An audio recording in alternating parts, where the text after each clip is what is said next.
En nuestro encuentro anterior hablamos del reconocimiento y la ejecución de sentencias extranjeras. Y hoy vamos a hablar del reconocimiento de laudos arbitrales extranjeros. La pregunta que nos podemos hacer es si es más fácil el reconocimiento de una sentencia o de un laudo arbitral. Para pensarlo vamos a analizar un caso.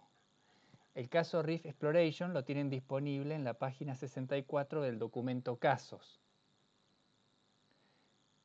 Los hechos relevantes del caso tenemos que el tribunal arbitral tenía su sede en Texas, Estados Unidos, y se pretende su reconocimiento en la Argentina. Es un laudo del año 2000 y tenemos que los condenados tienen domicilios en Argentina y en Panamá.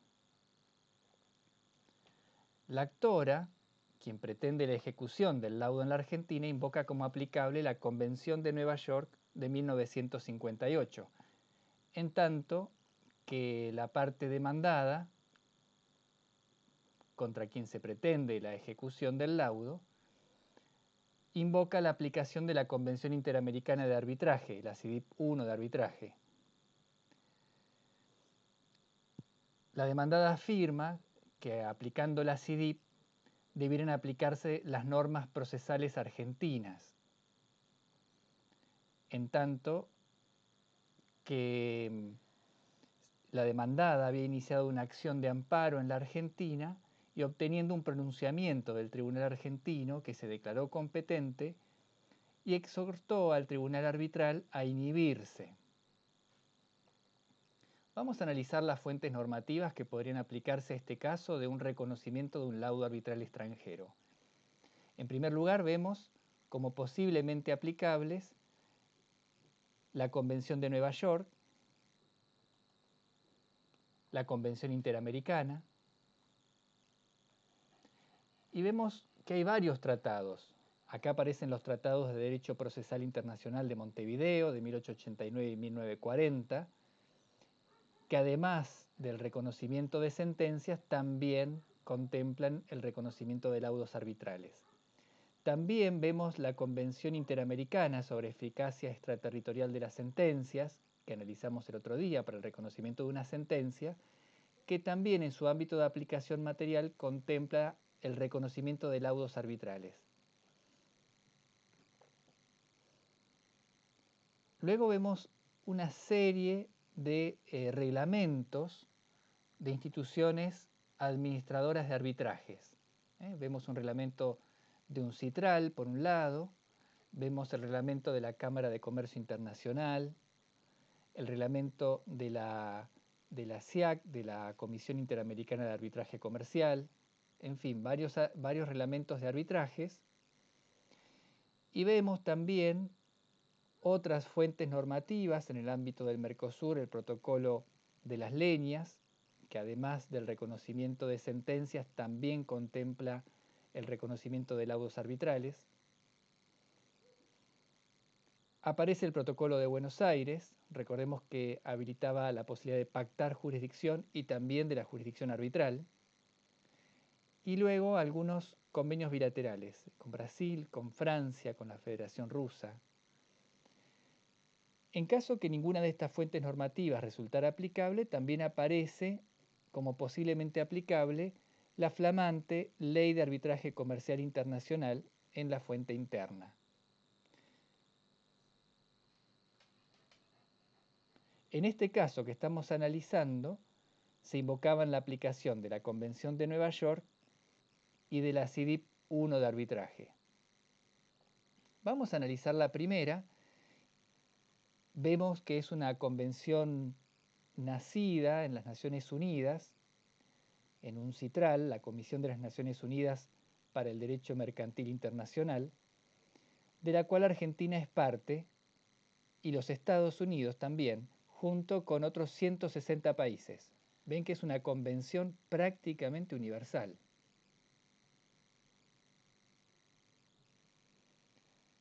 Por otro lado, la Convención Interamericana, vemos que ha sido ratificada por 19 países, entre ellos Argentina y los Estados Unidos de América. De manera que por sus ámbitos de aplicación material y espacial, esta convención es aplicable de la misma manera que la Convención de Nueva York al caso que analizamos. Vamos a ver las disposiciones de la Convención de Nueva York y vemos que ante todo Argentina realizó dos reservas. Por un lado, la reserva de reciprocidad, es decir, que se va a aplicar solamente cuando el laudo arbitral provenga de un Estado ratificante de esta convención, y también la reserva de comercialidad, solamente se va a aplicar a un laudo arbitral sobre una materia comercial.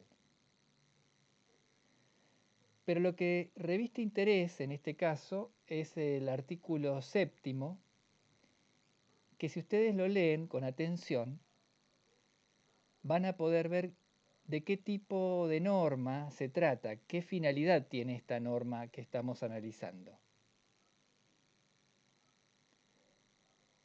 Las disposiciones de la presente convención no afectarán la validez de los acuerdos multilaterales o bilaterales relativos al reconocimiento y la ejecución de las sentencias arbitrales concertados por los estados contratantes. Fíjense que es una cláusula de compatibilidad. Para el caso que además de la Convención de Nueva York resulte aplicable algún otro tratado multilateral o bilateral, como la Convención Interamericana que estamos analizando, habilita a las partes a acogerse a una u otra convención. No afectará la validez de los acuerdos multilaterales. Quiere decir que no desplaza a otros tratados, sino que admite la posibilidad de que el otro tratado también sea aplicable. Pero fíjense que no solamente habla de acuerdos multilaterales o bilaterales, sino también de la fuente interna. Ni privarán a ninguna de las partes interesadas de cualquier derecho que pudiera tener o hacer valer una sentencia arbitral en la forma y medida admitidas por la legislación o los tratados del país donde dicha sentencia se invoque. Vemos entonces cómo esta convención prevé la aplicación de la norma convencional o interna más favorable al reconocimiento del laudo arbitral. Es lo que se ha dado en llamar como el principio de la máxima eficacia del laudo arbitral. La convención que resulte más favorable para el reconocimiento del laudo o aún la fuente interna más favorable.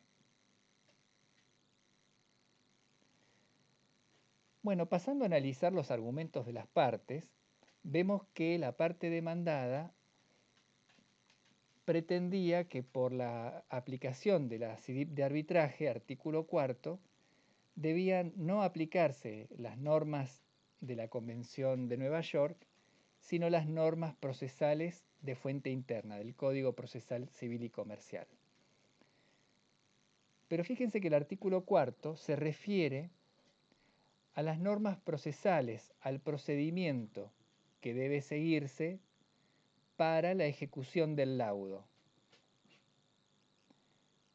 en la misma forma que las sentencias dictadas por tribunales ordinarios nacionales. Entonces, que un laudo arbitral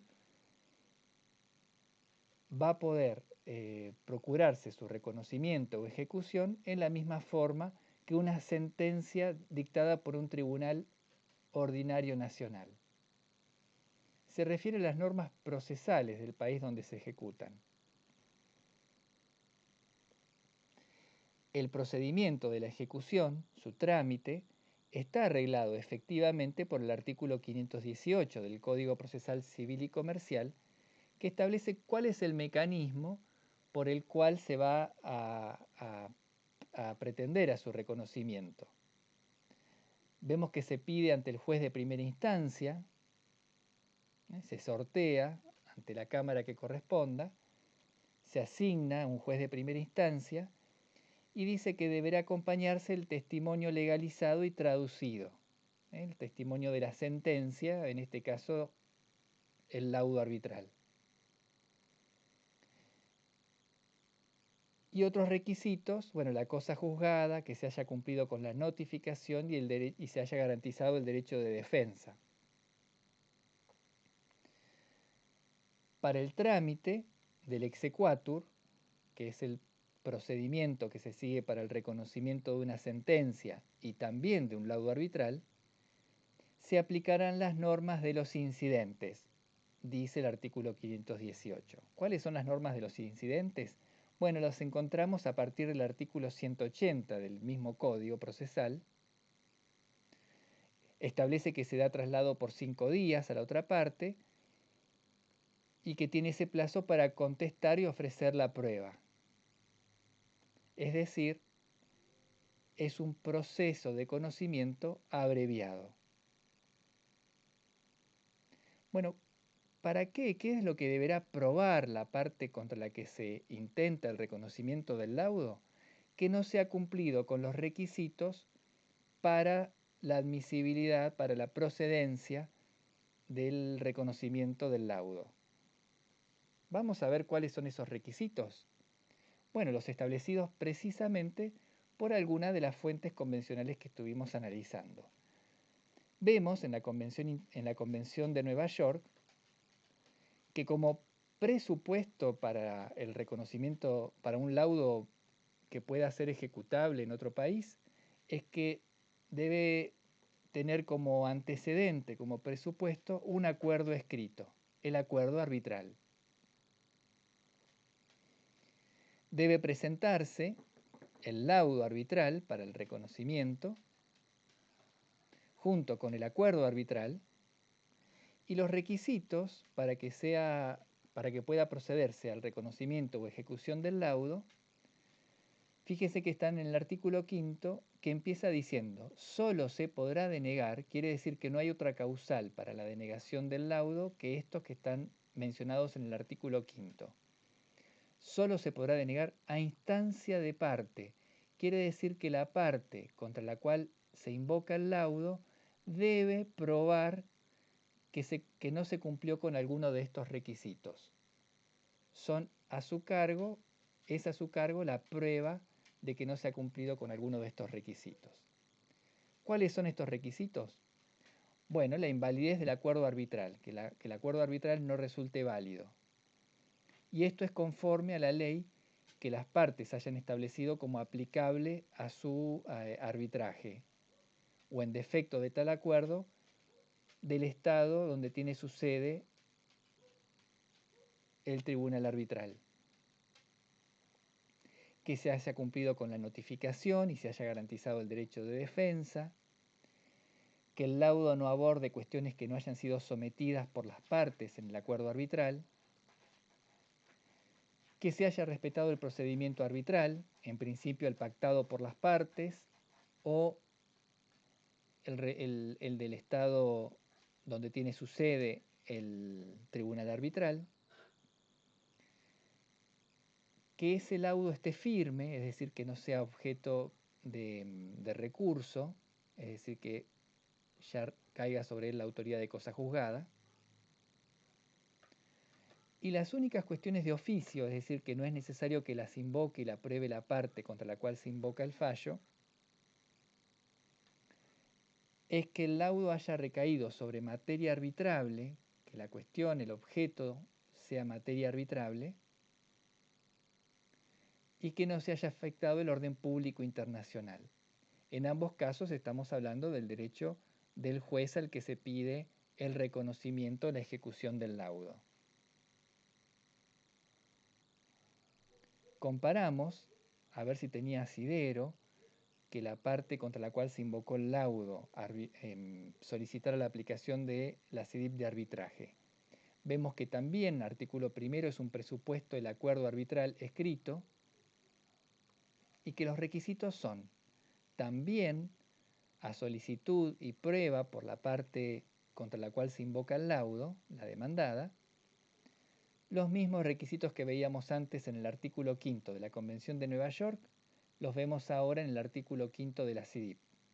Invalidez de acuerdo arbitral, notificación y derecho de defensa, cuestiones no sometidas por el acuerdo arbitral, el cumplimiento del procedimiento arbitral, que tenga autoridad de cosa juzgada y de oficio, que se trate de materia arbitrable y el orden público internacional, los mismos que vimos antes en la Convención de Nueva York. Decíamos que puede ser aplicable la ley de arbitraje comercial internacional.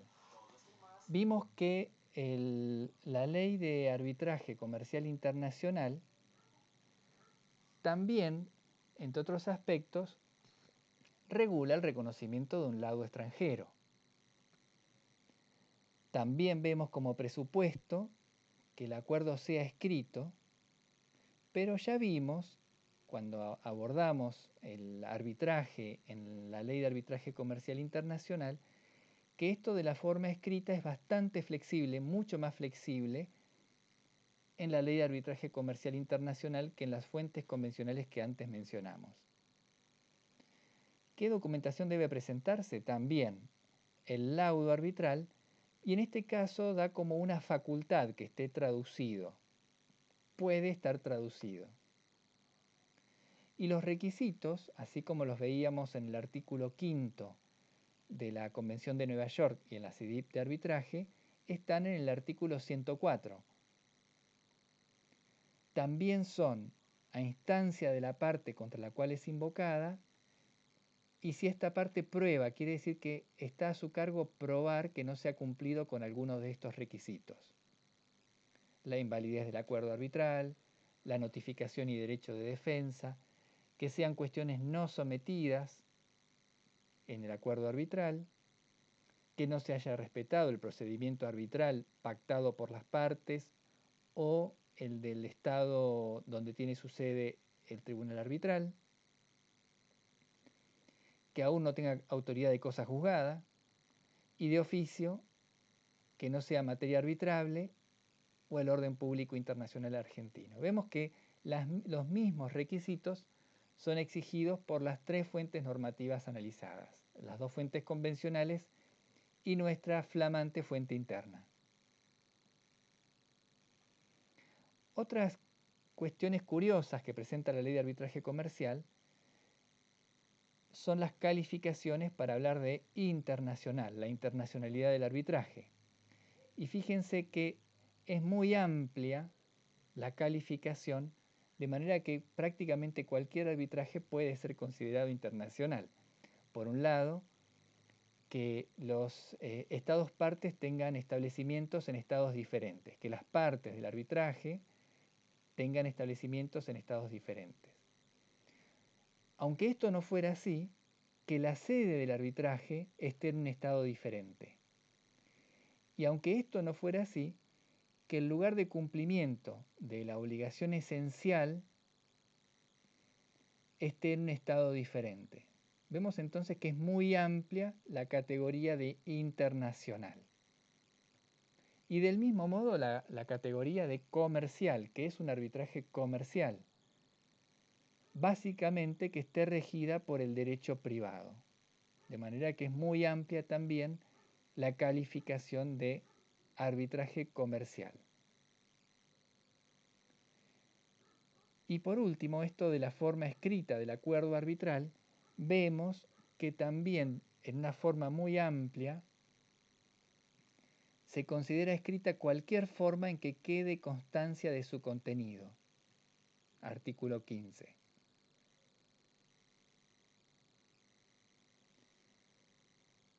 Y es más, en el artículo 106 de la Ley de Arbitraje tiene una norma de cómo debe interpretarse el requisito de forma escrita en la Convención de Nueva York. Y dice, deberá ser interpretado y aplicado teniendo en cuenta que las circunstancias allí descriptas, el intercambio de cartas, escritos o telex, no son exhaustivas. Esto incluye entonces, por ejemplo, el intercambio de correos electrónicos.